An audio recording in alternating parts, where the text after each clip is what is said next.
This podcast is presented by the Prince George's County Memorial Library System.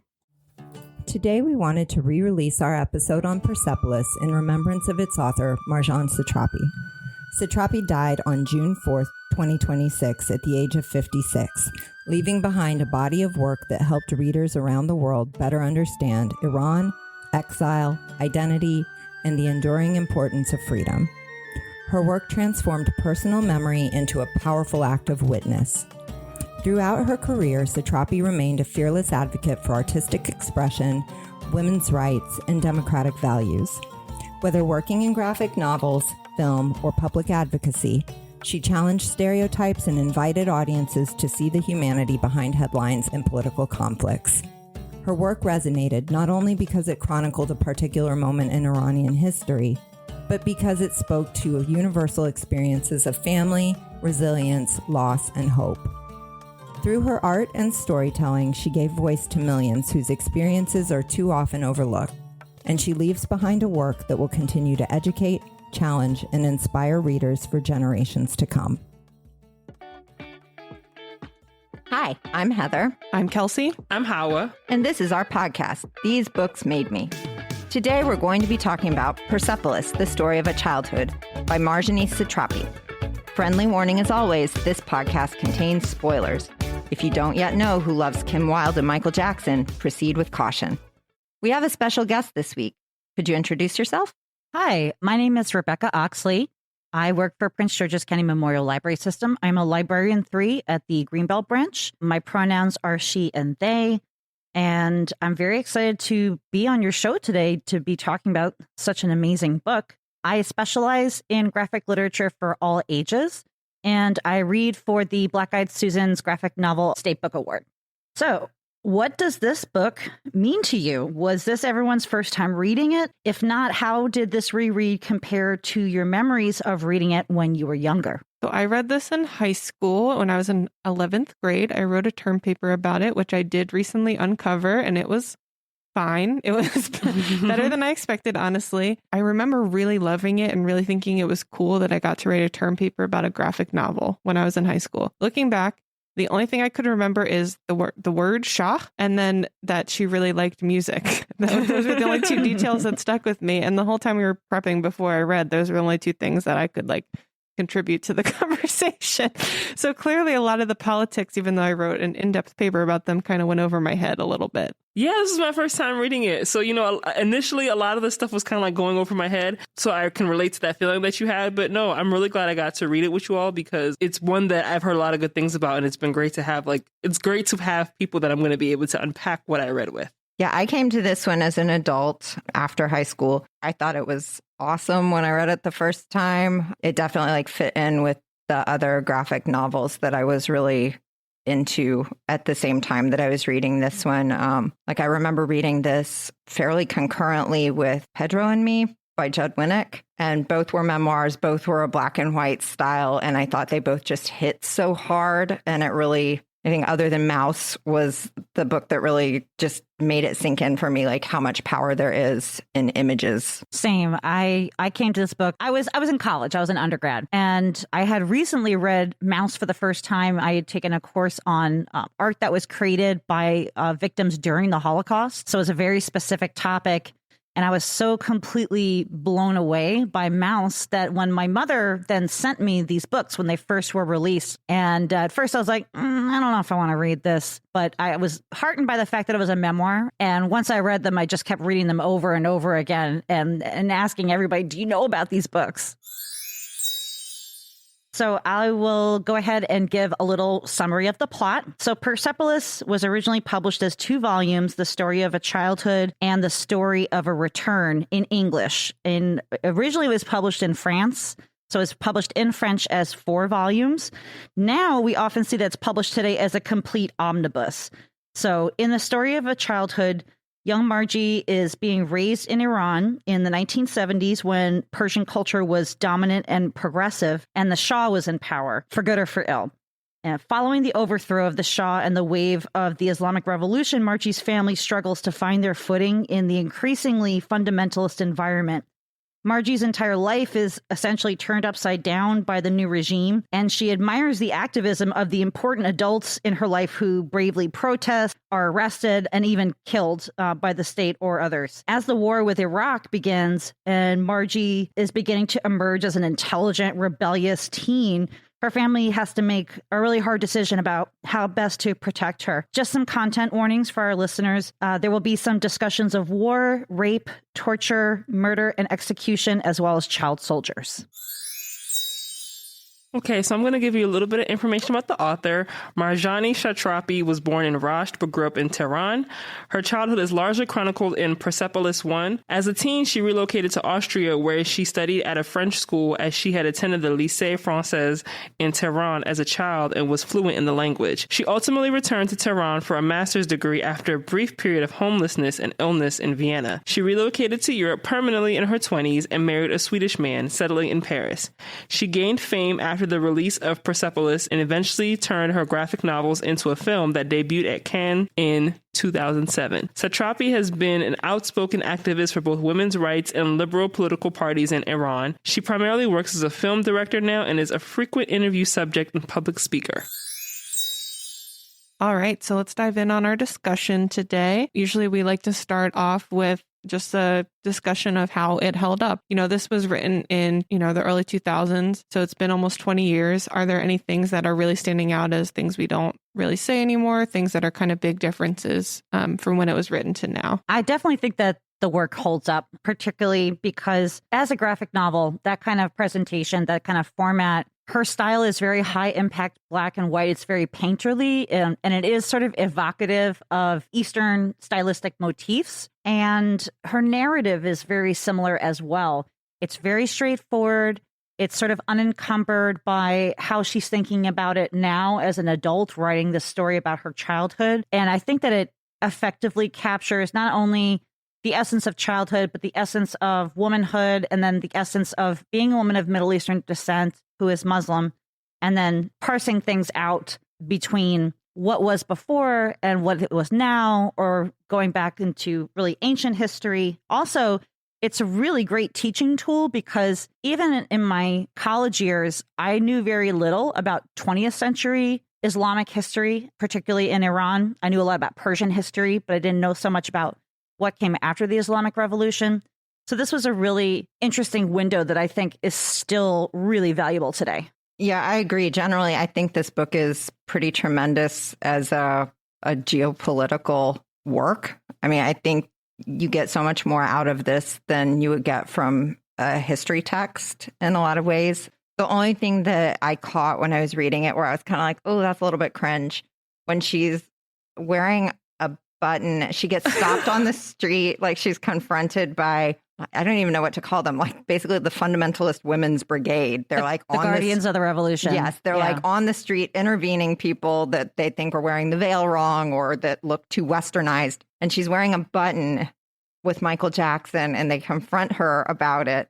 And she says, no, this is Malcolm X. He's a prominent American Muslim leader. Yeah, she's like, yeah, he's the leader of the black Muslims in America. And then she says, back when Michael Jackson was still black. Yeah. It's so funny because I literally have that page open because I was going to say that. And I was just like, I went back and forth on if I wanted to bring that up because I was just like, it seems so minuscule. But I'm a huge Michael Jackson fan. And I've seen like interviews of him where he's mentioned like, people say these things, but like I am black and I've always been proud to be black. And I think getting older and like back then I probably would have read it and thought nothing of it. But getting older and seeing those interviews and knowing that he has this like pride in being black and doesn't like when people say those things, I would have been like, yeah, it's a little cringe. Well, and it's clearly meant to be humorous in the book. And I think reading it made me think of the Skin I'm In episode that we did, Hawa, because we talked about vitiligo and racial identity. And it was like, ooh, that's maybe not as funny as you thought that was. Yeah. Like,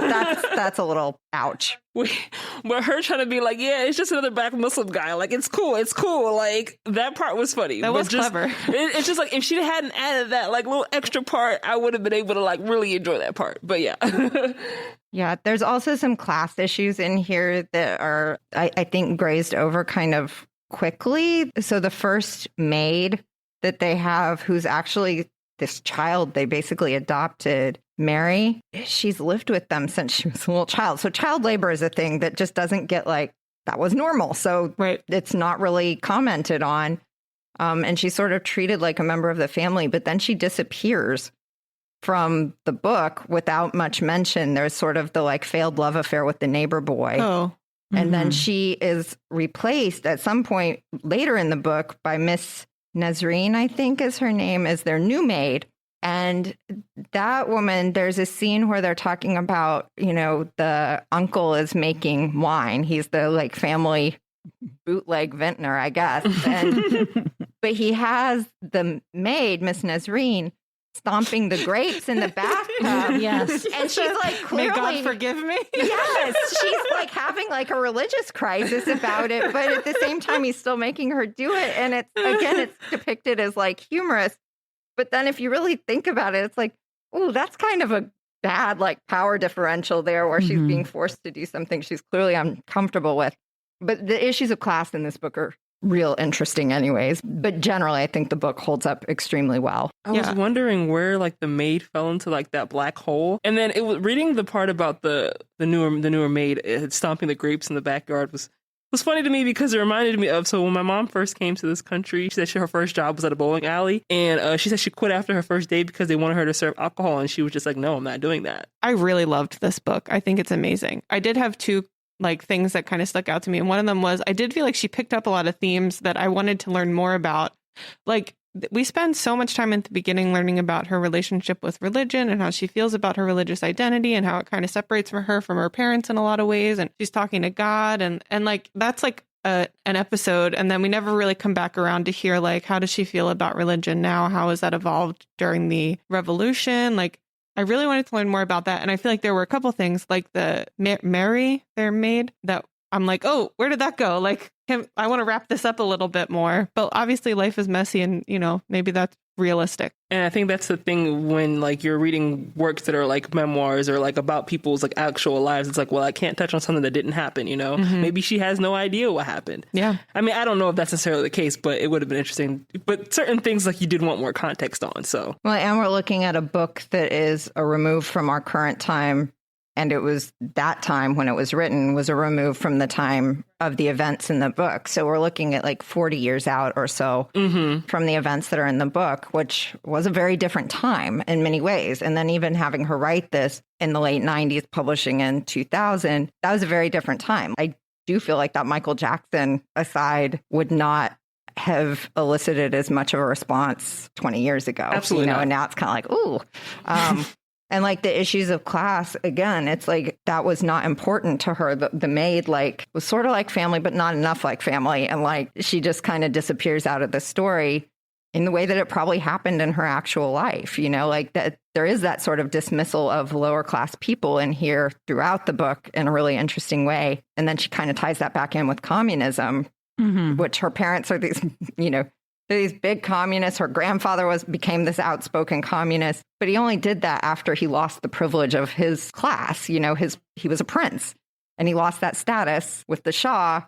And then it's like, well, now all of a sudden I want to fight for everybody's rights and for this sort of like, no one should have class if I can't have class privilege, you know, which I think is an interesting thing that's just sort of interwoven in the book. But again, with it being a graphic, you aren't going to dive into something with the sort of depth that you would in a text-only memoir, because you can devote 100 pages to her religious thing. But here you've got to get through it in a certain number of frames, a certain number of pages. So it really does change. It leaves a lot more open for the reader to wonder about or try to chase down answers about. I think we all sort of went looking for some of her contemporary, you know, interviews and speeches to sort of figure out where she landed with some of these things, because it's not in the book. Right. I mean, sometimes it might just be a callback to childhood where it's like something is in your face and a part of your life. And then if it suddenly leaves your view, a child only has but so much like intellectual bandwidth that they can hold up. Narrative space is really valuable when you're writing a graphic novel, unless you want to write like a huge tome. But Margie does talk about class in terms of her feeling really galvanized about socialist movements and admiring socialist intellectuals. And then her acknowledging that essentially her family is part of the bourgeoisie in Iran.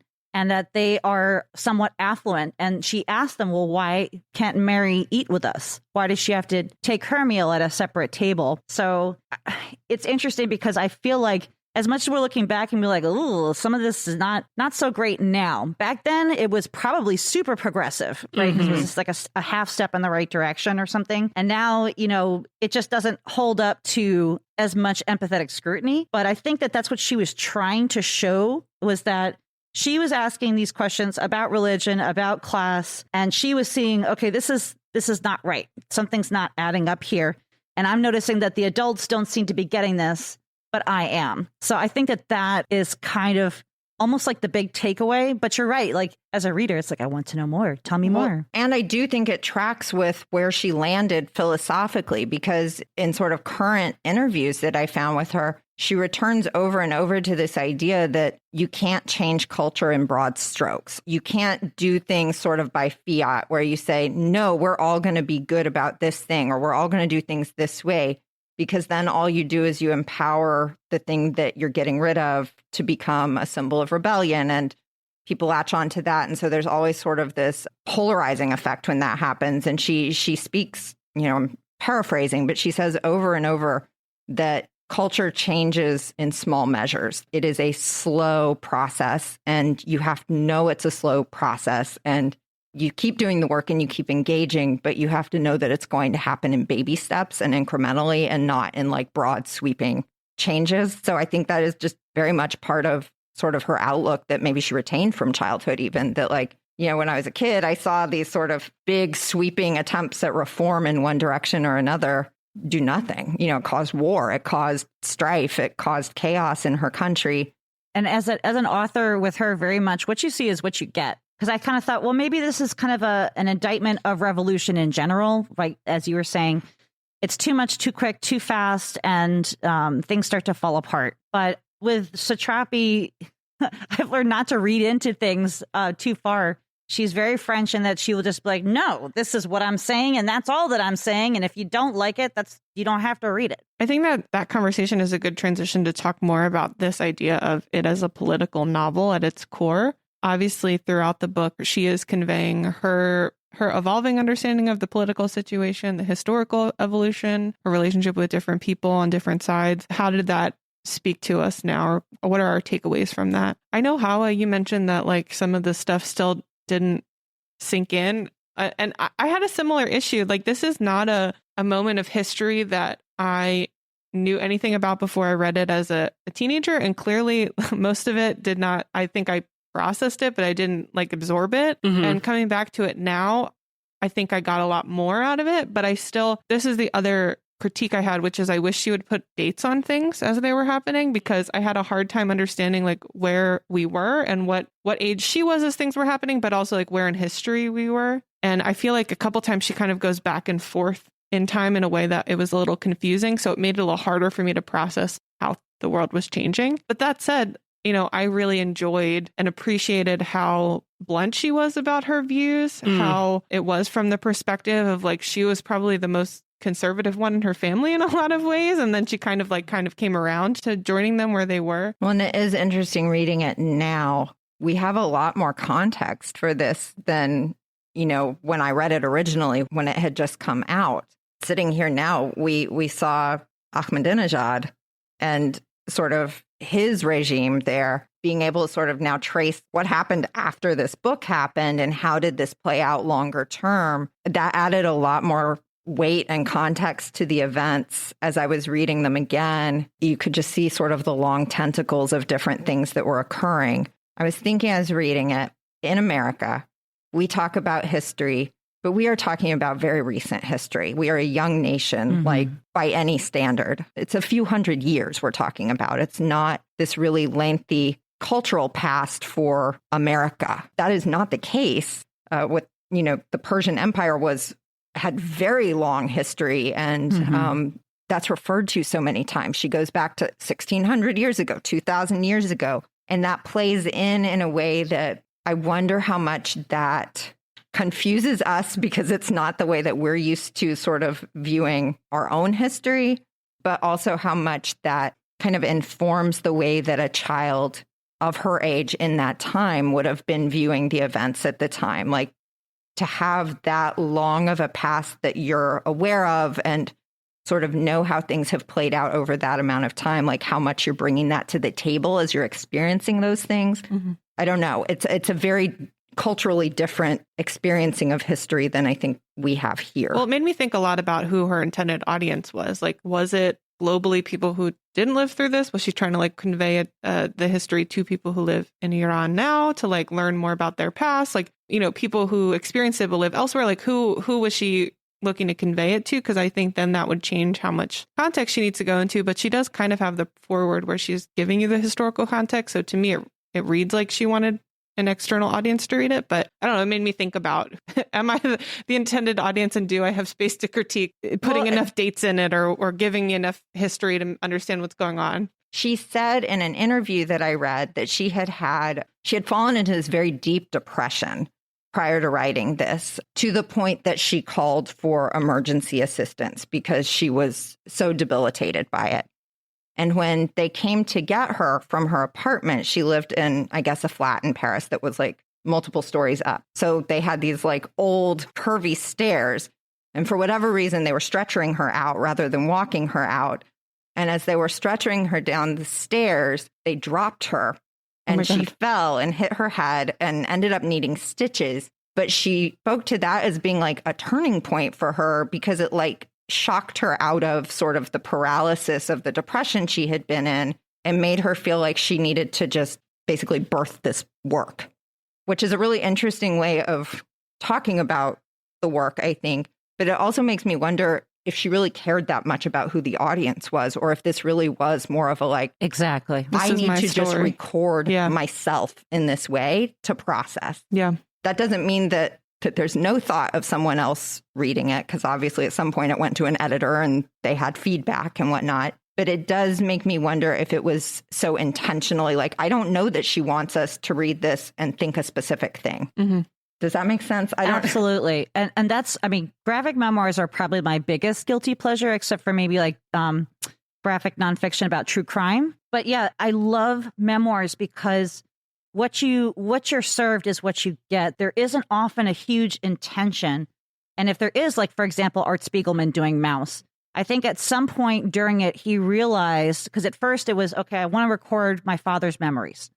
And then it was, well, I want to share and my father's memories. Then it became, I have to mentally unpack and go through this trauma, even though I didn't actually go through it. And then I think he started to get a greater sense of like, I'm actually archiving this narrative. And so I'm going to think a little bit about how it's presented.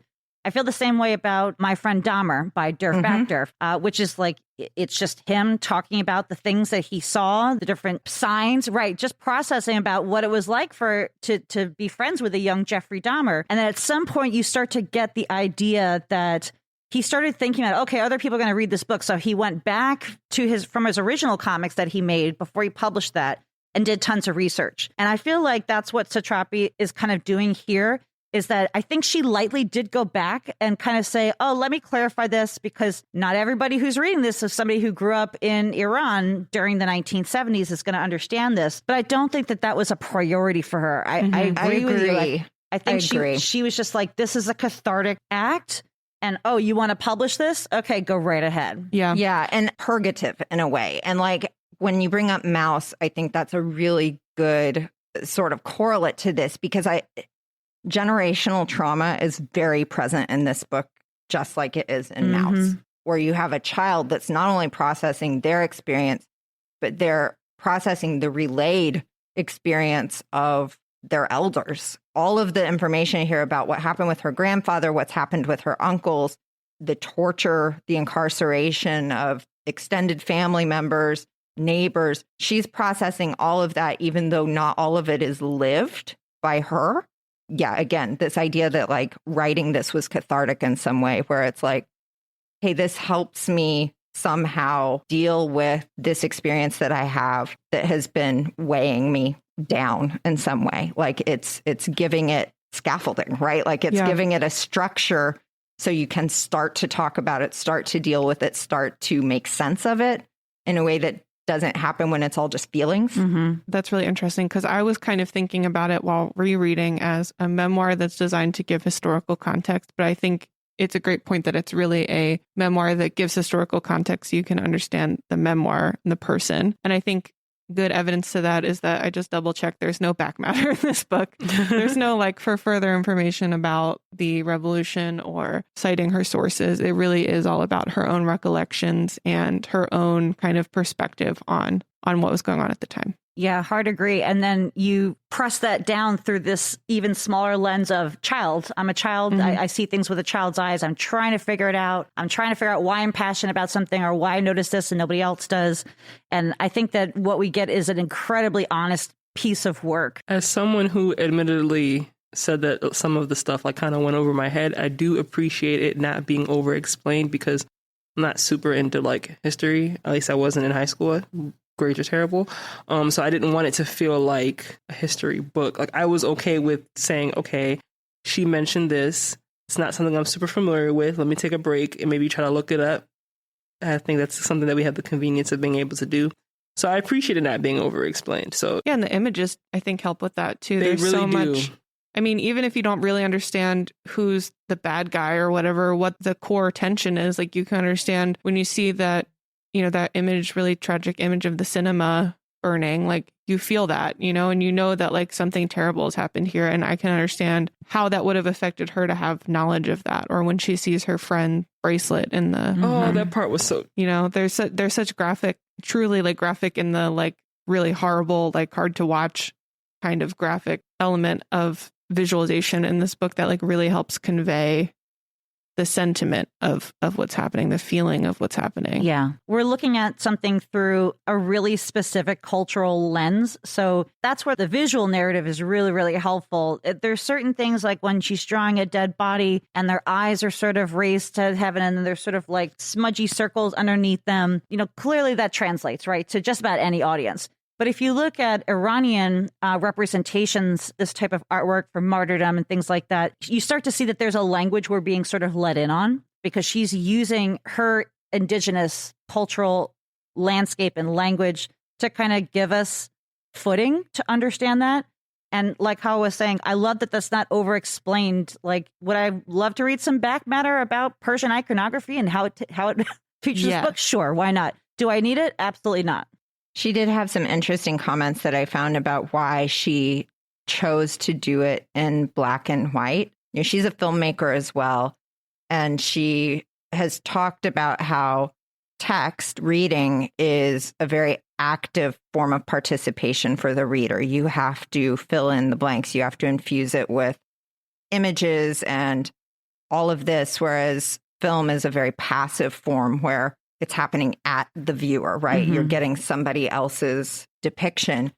And this is sort of the middle ground for her. She said that she went for black and white because she, quote, thought that was best for the rhythm of the reading. It's extremely difficult to work in black and white because you cannot cheat.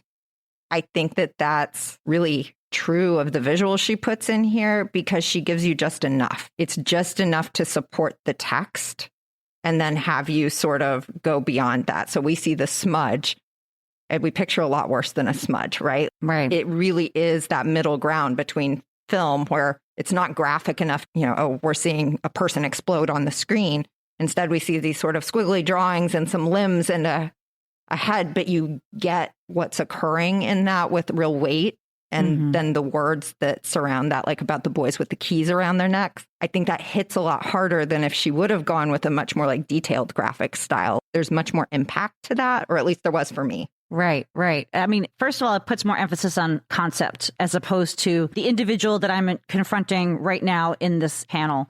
But I think that that certainly harkens back to cognitively what happens when you're reading a graphic novel is that you're actually reading on three levels because you're reading these words and you're processing them as language. And then you are reading the visuals and it's not as passive as you would think. And then there's this third part of reading that's coming together where you have to put those two narratives together to be one cohesive narrative. There's a lot of great research that I studied when I was going to grad school That's actually done by Jean Luen Yang, the amazing children's graphic novelist. And he Boxers was and Saints. Yeah, yes, Boxers and Saints and American-born Chinese. But when he was doing his master's in mathematics, he did a whole thesis on how sequential art can be used as a teaching tool. And so he put out some of the first research I still cite about what's happening in the gutter. And the gutter is the space between the panels. So even a very young reader may not be cognitive of the fact that they're doing it, but they are looking for implication and inference, and they're filling in all this information together that may not even really be there. It's just sort of implied. And that's why I think that's what really separates like a really good graphic novel from basically a masterpiece like Persepolis. If you asked high school term paper Kelsey why the art was in black and white, she would say it's all about juxtaposition, which I believe was an AP language term that I had to use in an essay of some sort. But I will say, I do think that part of it as well, whether intentional or not, she has a lot of different, really stark opposing concepts like clashing against each other in this work, even in the style of writing, like really, really dark stuff happening and then really funny jokes that you laugh out loud. In the middle of a terrible scene, there's something really funny and you're not sure even how to process these two opposing feelings that you're having. So, just putting in 17-year-old Kelsey's feelings about it. Okay, Nice. 17-year-old Kelsey, I see you. And our audiences will not know this, but I have a tattoo of a call number. It's 741.5. And back in the day, librarians didn't really know what to do with graphic novels. So they shoved them in the 700s with all the art books where nobody could find them. And they said, oh, well, these aren't real books and it's not real reading. And, now we know better. So I have this tattoo. It's just a reminder of how hard it used to be to get your hands on stuff if you were growing up poor and couldn't buy everything. So back then, they didn't know if graphic novels would sell. So comics were selling, supers were still selling, and horror comics were still selling in America. And then, of course, manga was becoming really popular and starting to get published. But everything was published in black and white for the most part, unless they knew it was going to be popular because they didn't want to invest that money without knowing there was going to be a return. Now we're treated to all kinds of really wonderful juvenile, teen, and adult graphic novels that are in color or in black and white or are colored using different things. But that was actually probably the basis of why it was published in America, because they do definitely go back and put pressure on people to colorize things. So, yeah, just a little bit of hot industry tea there. It would not be the same book with color in it. I love that backstory on your tattoo because I've been looking at it since you got here. So it's really cool. Thank you for sharing that. We still randomly have some comics shelved in that section. Yes, we do. We have like the Garfield. Baby Blues and Garfields. And it's very odd. I always wondered about that. So, yeah. So I think kind of as we're talking about this, a lot of this was not history that we maybe grew up knowing or understanding. I think we've talked a little bit about why it resonates, but I wondered if we could push in on that a little bit more. Why do we think this has had such a lasting impact on folks? Why do we think it stuck with us as readers? Why does it resonate with a reader? To me, I just think that I've never read anything like this, never read anything that's touched on this subject. So for me, I think that's why it's something that's going to stick with me. And I think it's just a different view of this time period. I think that for me, being in my late teens, early 20s and reading this, for me, what resonated was women's rights issues and how different things were, because I was raised in a very social justice kind of household with my mom. And my mom used to bring me to protests as a child. And a lot of them were women's rights protests. So I had this like very early kind of example of that. Not only is this a thing you can do, it's a thing you should do. It's part of your civic rights and duty. And if you don't stand up, then no one will be standing up. But if you stand up, maybe someone else will stand up with you. Her defiance. Right. Defiance. Exactly. Like that she was just, it wasn't that she was chasing windmills, is that she saw dragons and she was going to slay them. And so that's exactly how I felt at the age that I was reading this book. Myself, I am very femme presenting most of the time, but I am a gender nonconforming person and I am a woman. And so for me, as how I said, I had never encountered something within this format or this art form that really gave that to me in an authentic way, as opposed to something like Strangers in Paradise, where, yes, there's a lot of great feminist and LGBTQ topics coming up, but it's somebody's story, right? It's somebody's imagination and they can kind of do what they want with it. So to know this actually happened to this person, but also all the people around her. So I love the strangers in the background because every single one of them is a person with hopes and dreams and family and all kinds of different things. And some of them went through great pain or death. And, some of them just sort of acquiesced and tried to survive. And I don't know, it made me think about a whole different area of the world and a whole different area of womanship that I had not really been fully aware of. My idea of inclusion was like, I'm going to think of everybody as opposed to I'm going to actively create space for the intersectional parts of our community. Mm-hmm. Yeah, I think the women's rights aspect really stuck out to me too, especially at that time in my life when I was reading it. I think even if I didn't know specifically about the ways women were being oppressed in the book before I read it, I can make connections to things that I cared about, things that I was passionate about. Rebecca, I think you mentioned, talking about making a connection with, dress codes at school and women and young women, especially being kind of sexualized for clothing that they wear, even when, that's not their intention or design. And so I think that absolutely, connected with me. And I'm sure I was really fiery about it when I was reading it then. I think too, the childhood perspective that we've come back to a couple times, I feel like she does such a great job of aging the dialogue of her character as it goes on is very much from the eyes of her at each age. And you can kind of see her maturing and becoming hardened to some of this stuff as she goes on. But, all the reactions that she has where, she's like, oh, my uncle's in jail. Like, whoa, that's so cool. Or like when her friend's dad is missing, she's like, yeah, he's probably dead. She doesn't know how to read people yet. And she has like some knowledge she probably shouldn't have, but she doesn't know how to interpret that into the empathetic adult mature response to it. And I feel like that not only kind of creates some, I don't know if humor is even the right word because it's not funny, but it is kind of funny, her reaction sometimes, but also just like you can really identify with her as she's going through it. You feel like you're with her. I think that is somewhat linked to the idea of the veil, and the veil sort of juxtaposing how women are sort of clocked in our own environments just for like having female bodies and existing. Like if I'm at high school and I'm wearing a spaghetti strap tank top, I'm going to get sent home. Meanwhile, the boys who claim to be too distracted, nothing is done about that, So one thing that to me is very relatable in this book, and I think we've talked about it in some of the other books that we've looked at, is how femininity is weaponized by the people with power in here.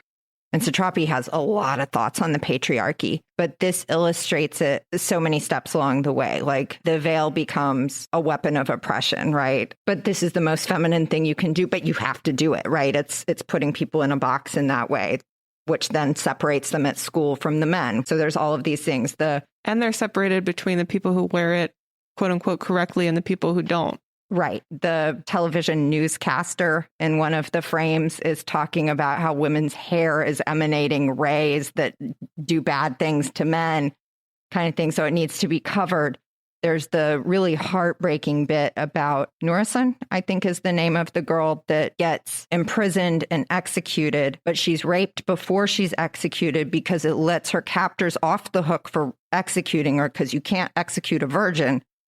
Also is weaponizing the rape, right? Not just against her, but against her family as well, because they send the dowry. And they make sure that they know to send that message. She didn't die a virgin, that has power as well. And I think that is the fight, right? Throughout. When somebody is weaponizing something against you at every step of the way, you fight. And I think that is a common thing for most women. It doesn't matter where we grew up. It may look a little bit different, but there is always this, something is being weaponized against you because you are a woman.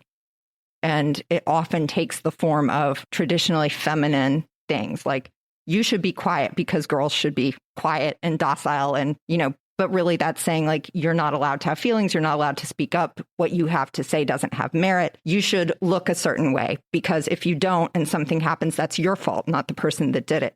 So there's sort of any culture. I mean, I don't think we can probably think of a woman that would read this and not have this resonate on some level where like, oh yeah, I remember when I was a kid, the first time I was catcalled. I remember the first time someone snapped my bra strap in the hall. I remember the first time I had a teacher tell me it wasn't ladylike to do X. There's all of these things where this is much more extreme. Obviously, people are killed in this book for being women, but it's there for everyone. Like, I think maybe that's generational trauma for all of us as well, but it's there if you're female. So I think the book hits for that reason.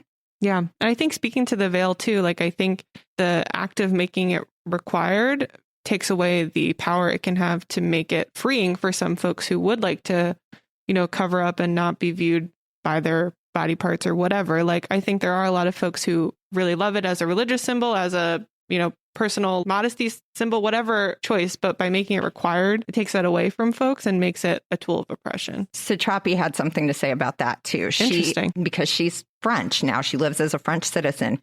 There was a French ban on veiling. Oh, yeah. Her interview, she said that on the one hand, she hates the veil because they forced her to put it on when she was a child. And so she hated it for that reason. But on the other hand, she feels like it's not her place to tell someone to wear it or not. Like, that's their choice. But she said once France said, let's ban it, now the veil's a symbol of rebellion for those people. So you've inverted the very thing that you were trying to prevent. It's still being weaponized, right? So in one sense, it was put it on, and that's the weaponization of femininity. And the other one, it's like, you're not allowed to put it on, and that's the weaponization of femininity towards those people. It's like there's no in between. It's so interesting. The whole thing where when she's on the street and the lady's pulling her veil down made me think. So I'm Muslim for context. So when I was in Sunday school, I think I was like 12 years old when we started. And so I remember picking out an outfit. I was like, okay, I'm going to pick out something that's covering. I picked out this hoodie and these jeans that I loose fitting and, had my hijab on, of course. And I remember that day, the imam who was like speaking, he was like, the men sit on the one side, the women sit on the other side. And he had me and my sister stand up as an example to show the women on the other side as what to not wear. And I was just so traumatized by that, low key, because I was just like, I spent all this time picking out what I thought was something modest just for you to tell me that it wasn't, and then to put me on display as opposed to pulling me aside. Yeah. So there's really no end to that story, but that was a little traumatizing. I still think about that. It makes me very mindful of when I am stepping into these spaces that are like more religious. I try to be very intentional of making sure that I'm picking out something that is overtly modest to the point where nobody can say that it's not. I'm sorry you went through that. Yeah, I am too. Looking back, I can see now why, as an adult, it's not something that I would wear back then, but I was 12. Like, you don't know till you know. Right, you don't know till you know. Exactly. I'm like, yeah, I was 12. Could have just pulled me aside or said something to my parent or something, like, to make an example of me. It was lame. I am glad that you brought that up, though, Kelsey and Heather, because I think it is important to know that there are plenty of women around the world who, for them, the veil sets them free and the veil protects them. And it doesn't matter what I think about that as a white woman from America. Like, what I think about that is completely irrelevant. But it is important also to notice, because I like that, how you brought up the Guardians of the Revolution come up. And that was one part that really bothered me when I was first reading it, is that, she's like 12 years old and they're getting madder and madder at her. So then they yank her veil down over her eyes and like, cover your hair, you little whore. And I'm like, y'all are grown women talking to this child. But for me, it's good without Satrapi drawing a lot of attention to it. It's a good reminder, and it's certainly a good reminder to us in America as well, that the patriarchy is not just something that's subjugated on women purely from a male perspective. The misogyny is coming from inside the house. Oh, 100%. absolutely. And she shows that in the book. She talks about it now. She said, in a patriarchal culture, who are the ones that raise the children? It's the women.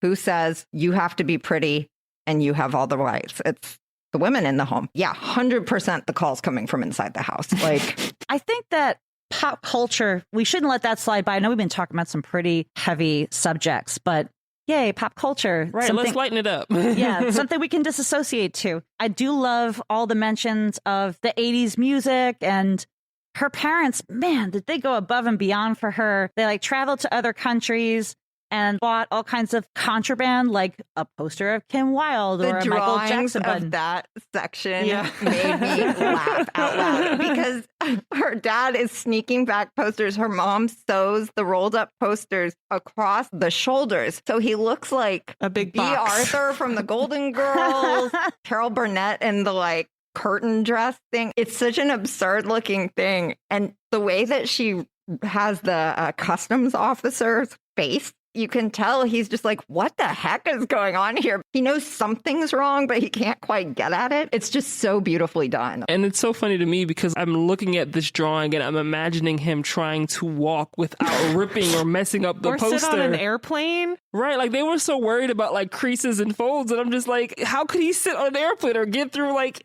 anything without messing it up? But I guess it worked out better than folding it in the suitcase. I definitely think Satrapi was telling on herself a little bit, too, because, she's in this bourgeoisie family And like her parents come through with all this amazing stuff, cassette tapes and pair of Nikes. I didn't get a pair of Nikes when I was a kid. And she's straight up just like, oh, I don't want postcard size. I want a poster. Where's my poster? I was like, oh, wow. You sound like a brat right now. Your parents just like crossed borders with this contraband just so that you can feel yourself a little bit. I do love how she talks about how she goes to her first punk party. That was obviously something that was very meaningful. And how her mom, spent time making this distressed looking quote unquote punk outfit with her nail necklace. I'm a punk rocker and I was raised in a punk rock way. So I absolutely love the fact that, she felt so excited and empowered by that. But also I think she kind of delights a little bit in like, oh, I'm kind of sneaking around. I'm doing something that is outside the grain and I'm getting away with it. She comments on that too. You can see that again in the drawings. Like there's that, I don't know how she does that because the drawings are very simple, but just the way that she depicts Margie's body language, it's so effusively joyous. You can tell she feels like she's getting away with something. That was another interesting thing I saw in one of the interviews that she gave, where she was talking about how when she was a kid, she felt that adrenaline related to like a poster or like a little party or something. And she said something like, in France, to feel that you'd have to like rob a bank. Like that, you can't bottle that, when you don't have that level of oppression, the things that you can kind of like, ooh, I'm doing something bad, become very limited. She has very eclectic taste. Even though she kind of describes herself as in the punk scene, the things she lists as the various like pop culture things that she's into are so wide ranging, like ABBA, Iron Maiden, the Bee Gees, Kim Wilde. Like she has just a very interesting collection of things that are to her, westernized and cool and illicit. The denim jacket, Yeah. The denim jacket totally would have been me, the denim jacket and the Michael Jackson pin. I think it's interesting talking about what she did in terms of her version of oppression. I'm like, yo, she got expelled from school for punching the principal. I'm like, that was hardcore. Sis was wild. Like that was punk. Like punching your principal is legit. That's hardcore. The picture is kind of funny too, because her principal's just like laid out, like flat on the ground. And that's like the beauty of a graphic novel when it's done really, really well. Like Satrapi works very gesturally, so she doesn't spend a lot of her time creating a lot of realism and capturing those details. She focuses in, like, when you're doing, for anybody who's not in the art world, gesture drawing is when the model changes pose like every 20 to 30 seconds, and you just have to draw as fast as you can. And what you get out of it is sort of the boiled down essence, the no nonsense movement of forms. And I really feel like that translates, especially like when the Guardians of Revolution come out, because they're in like Shador or they're in Burqa, and they're sort of just like these looming figures. Like you literally see them sort of the night on Ball Mountain or something, just like looming over like threateningly. Women with threatening auras is what I would describe that as. Yeah, no. Now that you mentioned it, I feel like I can't unsee them looking like blobs. Y'all can't see me because I'm like on a mic, but I'm like crouching over. Before we close this out, we're not going to get to Persepolis 2, which is a whole different amazing part of a story. But I think it's normal to feel a lot of anxiety when you're reading this book. It's totally normal to feel some kind of way thinking about, are these people going to get caught, or is she going to get caught? Because we do see what happens to the people who get caught. Right. And so it just kind of builds that tension. So to anybody who's a younger reader, like a tween or teen who's reading this, just know that if you're feeling anxious while reading this, that's probably what Satrapi intended, because she herself was feeling that anxiety. Yeah, like even reading and knowing that they were doing certain things, I'm just like, oh my God, because I know that these are things that people consider to be forbidden in Islam or things that people frown upon. So like when she was putting on the nail polish, I was like, oh my gosh, she's putting on nail polish. Like nail polish is something that's hard to hide, you know? Yeah. It's just wow. Like I was really feeling it. And especially because of having some more context in terms of having family members who, I mean, I am Muslim, but I have family members who are Muslim and more strict and look down upon certain things. I was like, oh my God, I'd never be able to get away with that. Mm-hmm. So yeah, I'm excited to get into the second part eventually. You have to admire it, because it takes a lot of guts to not only internally, mentally think like, I don't support this, but actually actively do things that you know are kind of frivolous, like the nail polish and having wine in the house and having your parties, but that essentially give you your humanity and allow you to fight back. But you know that if you got caught, the punishment would be so severe. And I think those little acts of rebellion just really I really admired them. And it made me wonder if I would have the confidence and the guts to do something like that if I was in a similar situation. I feel like I would be like, I will follow all the rules. I'm so sorry. Please don't be mad at me. But the problem is you can't really follow all the rules, right? That's part of it. Yeah. And I guess, I didn't realize it until just now when you told me, but that was certainly the type of young person that I was constantly testing boundaries, constantly doing protests, whether they were overt or subversive. And so I just totally vibed with her as a protagonist. Yeah. And without putting myself on complete blast, I even more identified with her as a protagonist, having gone to book 2, because my teenage years were marked by a lot of risk taking. I grew up in an urban area where it was extremely normal for people as young as 13 or 14 to be engaging in different risk taking behaviors. I experienced homelessness at a young age, or just like housing instability.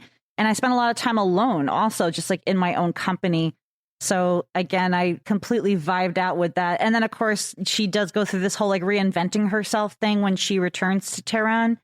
I think most people can kind of identify with, because we've all had to flip the script now and again, and then, been kind of feeling ourselves about it, which is all good.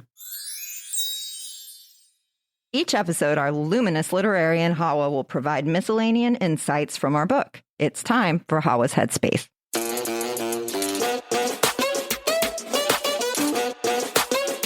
Hi, everyone. Welcome to Hawa's Headspace, the part of the podcast where I literally say whatever comes to mind. In the book, there's a part where Margie's parents travel to Turkey. Margie's only request of them was to bring her back a few things: a denim jacket, some chocolate, and 2 posters. One of Kim Wilde and another of Iron Maiden, a band who her dad also liked. To keep the posters from getting confiscated on their way back into the country, Margie's mom tore the lining out of Margie's dad's jacket, placed the posters inside the jacket, and then sewed the lining back on. Luckily for me, when I was growing up, getting my hands on posters was not as difficult or as dangerous. As a 90s baby growing up in the early 2000s, I loved being able to put posters up on my wall. And so did my sisters. For us, it was as easy as going to the grocery store and picking up the latest edition of Word Up, Teen Dream, J14, Tiger Beat, or another of the many teen-targeted magazines that were filled up with posters. Word Up was definitely my favorite because I was able to find posters of many of my R&B and hip-hop faves at the time, like Sierra, Bow Wow, B5, Rihanna, and B2K. I remember one year for the Valentine's Day edition, they had posters of each of the members of B2K, and they said something like, "Will you be my Valentine?" on them. Of course, I said yes. I carried around the one with my favorite member, Lil Fizz, on it for every Valentine's Day for the next few years. One of my favorite full-size posters was from Tiger Beat magazine, and it had the cast of one of my favorite movies from back then, High School Musical. Don't judge me, okay? Well, folks, there you have it. I'm off to see if I can get my hands on a copy of Word Up magazine. Tune in next time to see what else is going on in this head of mine. So now let's talk to somebody who actually knows something about one of the main topics covered in this book. Thank you so much for joining me today. Could you take a moment to introduce yourself? Yeah, my name is Kayvon Chinichian. I grew up in California, and I moved out here about 13 years ago. And I've been affiliated with a lot of different Iranian American causes and organizations, both personally and professionally. And, one of which is Pars Place, the Iranian American Community Center, which is based here in Northern Virginia, where they do educational activities and cultural activities at a community center for the Washington, D.C. area. So you have a bit of a personal connection to Persepolis and its release. Can you tell me a little bit about your connection to it and its impact when it came out? Persepolis, at its core, it's a story about the complexities of the Iranian experience in the 1980s. And so, that's the story that's being told. But at the same time, it weaves in a lot of themes around the challenges around immigration, navigating cultural differences, and what it takes to immigrate, the conversations that happen within families around it. And, all of those themes kind of came together and were really relevant to me because the book came out in 2003. I was right in the dab of, high school. A lot of those conversations were happening, understanding the stories of my parents and family, the context of why they immigrated. It's always kind of been near and dear to me because those conversations were so close to home. It's also a coming of age story in many ways, looking at the Marjane's kind of trajectory of, navigating her love of like Michael Jackson and heavy metal, but trying to explain that to her family in Iran and how to reconcile that. You know, as a teenage boy in California, I inevitably had to confront those conversations too. So as you mentioned, it came out almost 20 years ago. It describes a time period that was 20 years before that.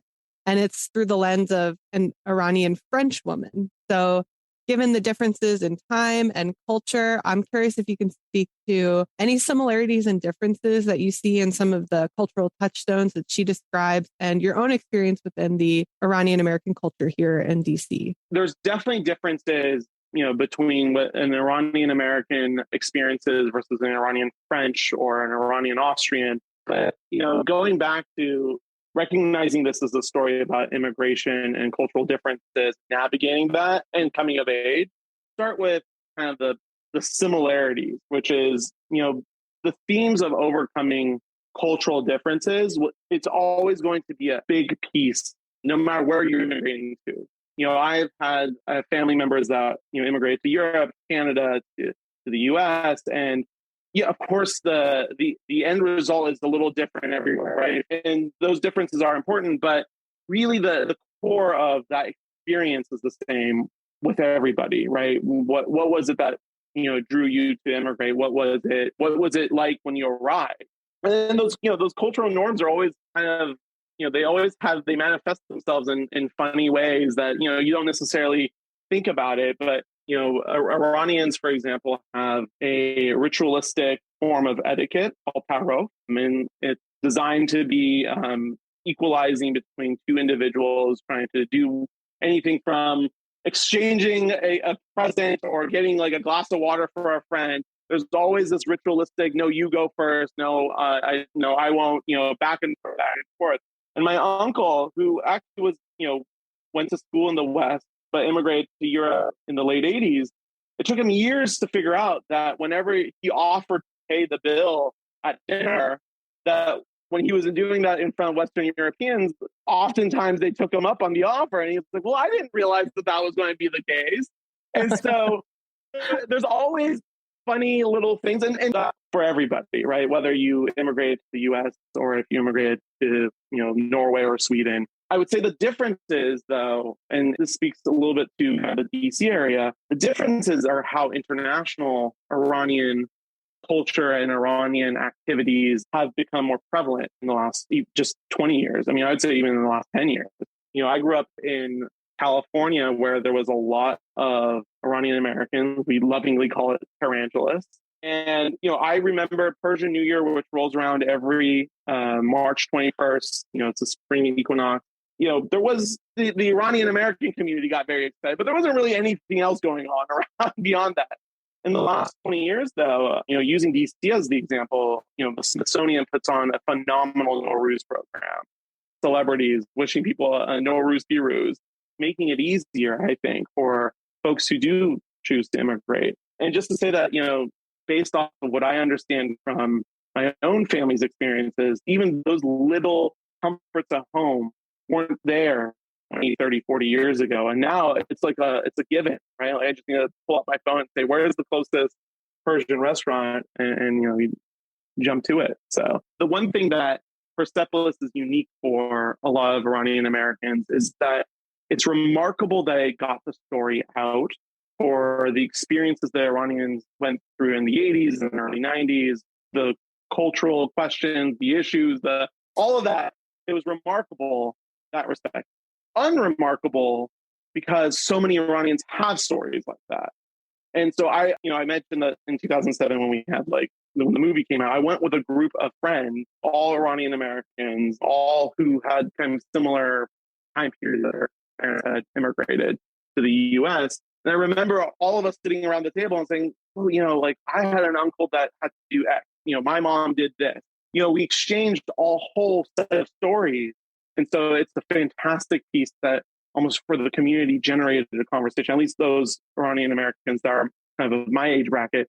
It was like a conversation. Well, I had no idea that your parents went through this experience, or, you know, so on and so forth. You're speaking to having some of those experiences growing up, and I'm wondering if there's still a connection or if there's still that sense of history that younger generations have today. It's funny that you should mention that. So my sister is 8 years younger than me. So we bridge the millennial Gen Z difference quite well. And the difference, I think, and this is just an anecdote from one family, but the access to resources for one's Iranian identity is a lot easier today than it was when I was coming of age. So an example is trying to learn how to read and write, right? Besides like what our parents taught us, really, we had to, my generation had to go to a Persian bookstore, find like the book, and then put it in kind of the sweat energy, sweat equity to be able to like learn how to read and write. Well, my sister's generation, there's apps online, there's websites, there are classes, there's a prevalence of classes both here in the DMV area, for example, but also in LA. There's a lot more resources that are available. Social media has, in many ways, made it easier. I've noticed that the younger generations are more inclined to use their Farsi, even though they might not necessarily know Farsi perfectly well. There's almost like a more gun-ho-ness to it, which is awesome. Well, thank you so much for joining me today and sharing your own experiences. I really appreciate it. Thank you so much. And thank you for picking Persepolis and focusing on kind of the Iranian American experience. And I look forward to listening to it.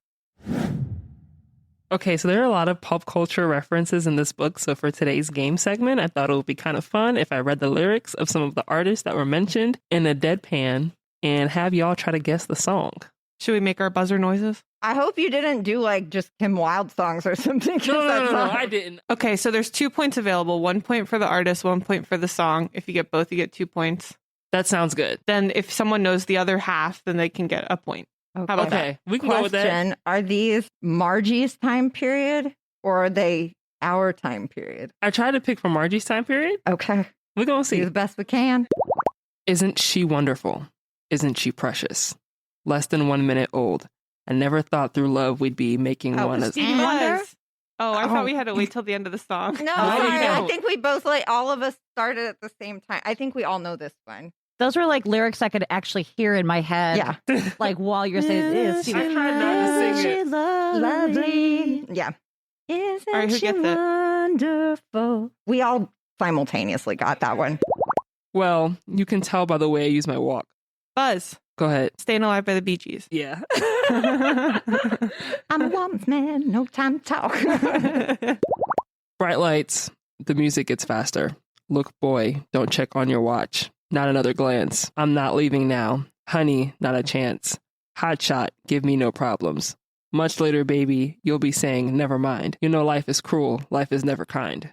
Oh, I got nothing on that one. Yeah, 80s vagaries all the way. No tune came to mind. Y'all want me to say what it is? Yeah. What is it? It's Kids in America by Kim Wilde. Oh. It's so For the funny because I kids was in so sure that you America. guys were going to get this song because we mentioned Kim Wilde so I frequently. know, but I didn't prep any Kim Wilde How does stuff it? ahead How of does? time. Can you sing it? Isn't it like looking at a dirty old rooftop?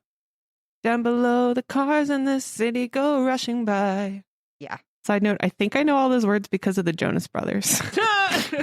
Okay, so I think Kelsey's winning right now. Yeah. Yes.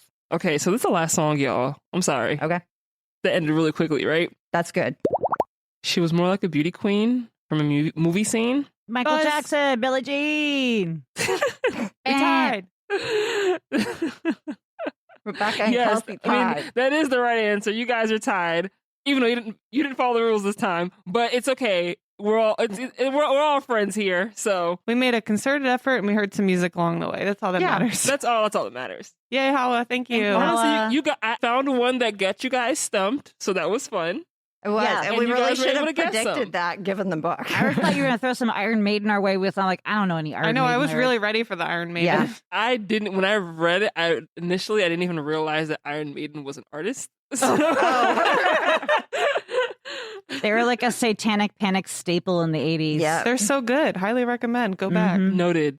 if you like rock. If you don't, then maybe don't. All right, it's time for the Bechdel test. Each episode, we ask whether our book passes the Bechdel test. The Bechdel test asks whether a work features two female characters who talk to each other about something that does not involve men or boys. So, do we think this book passes? Yes. Yes, I do. Totally. It's a quote from Satrapi in a Vogue interview, which she seems to be kind of referencing this test. She says, in all this imagery of women in films, how many leading roles do we have that are women that are unrelated to the men? She's always a wife, a mother, a lover, a grandmother. Can't she just be her? I like that. Yes. Also, I do want to comment, one of the conversations that makes this pass is between her and her grandmother in the bed. And her grandmother says she soaks her boobs in ice water for 10 minutes in the morning and night to keep them perky. And that is wild. And also, I felt like that was the die of wet hair, bad medical advice from this book. Was that would not do anything except make your boobs really cold and painful. Well, but cold water is good for your skin and hair. So maybe it does do something. It's funny because it would do nothing to fatty tissue. It might temporarily make you look very perky because you're nippy, but it's not going to keep them that way. It's just so weird that was the conversation she had with her grandmother the day before she gets shipped off to Austria. You gotta ask the important questions. The jasmine flowers in the bra sounded kind of cool. That sounded kind of wholesome, cool. And then it went from that to how your boobs so perky? Y'all are hilarious. Well, that's it for this episode of These Books Made Me. Join us next time when we'll discuss a book in which the main character is named after a reptile. If you think you know which book we're tackling next, drop us a tweet. We're at PGCMLS on Twitter and #TheseBooksMadeMe.